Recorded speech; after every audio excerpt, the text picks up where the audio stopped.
Miljana udara glavom o kapiju, ponovo krenula na produkciju.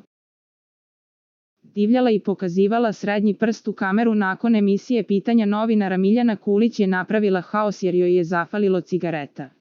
Miki Đuričić joj je dao svoje 2, ali to za drugarki nije bilo dovoljno. Vidjet ćete sutra svi, vikala je Miljana.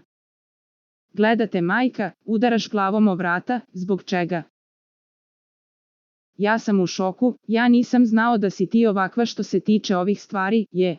Asteriskem ti sunce, pitao je Zola. Sad ćeš da vidiš. Idem u rehabilitaciju, idem tamo da spavam, viknula je Miljana. Ja sam ti dao zadnje 2 cigare, idi tamo, ja ću se iseliti. Hvala ti na svemu Miljana, ja se trudim da ti pomognem. Šta sam ja tebi kriv u životu, vikao je Miki. Kako ja da budem raspoložen, vidi, kako se ponašaš, pitao je Zola. Veži se, ja neću da budem kažnjena.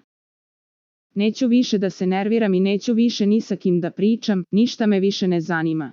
Daj mi upaljač ima *pi***q materinu, govorila je Miljana. Šta praviš frku zbog cigara, šta ti je, nastavljao je Lazar.